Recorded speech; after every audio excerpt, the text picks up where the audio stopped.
नमस्कार दर्शक बंधु आज बड़ खबर पुणी राज्य में बढ़ला घरोई बस भड़ा साधारण और एक्सप्रेस बस भड़ा किलोमीटर पिछा 2 पैसा वृद्धि डिलक्स और एसी डिलक्स बस भड़ा किमी पिछा 4 पैसा वृद्धि सुपर डिलक्स बस भड़ा किमी पिछा 6 पैसा बढ़ला पेट्रोल और डीजेल दर वृद्धि जोगु बढ़ला बस भड़ा पुणी बढ़ला बस भड़ा साधारण और एक्सप्रेस रे किलोमीटर पिछा भड़ा 2 पैसा वृद्धि डिलक्स एसी डिलक्स बस रे किलोमीटर पिछा 4 पैसा भड़ा बढ़ला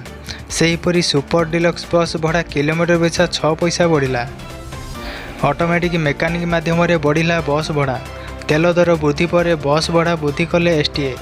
मे 15 तारिख में डीजेल दर लिटर पिछा 95.87 पैसा थिबा बेले मे 31 तारिख में यह 100.68 पैसा वृद्धि पाइथिला फल ऑर्डिनरी बस किलोमीटर पिछा भड़ा 90 पैसा 92 पैसा वृद्धि होईची एक्सप्रेस 94 पैसा 96 पैसा होईची सेहीपरि डिलक्स 131 पैसा 135 पैसा जाए बढ़ी एसी डिलक्स 159 पैसा 163 पैसा होईची सुपर डिलक्स 247 पैसा 253 पैसा जाए वृद्धि पाई एही बड़ा वृद्धि पर राज्यर लक्षाधिक बस यात्री उपर अतिरिक्त आर्थिक बोझ पड़ो तेबे इंधन मूल्य वृद्धि जोगु बस मालिक मानक खर्च बढ़ी निष्पत्ति एसटीए पक्षर कहुई।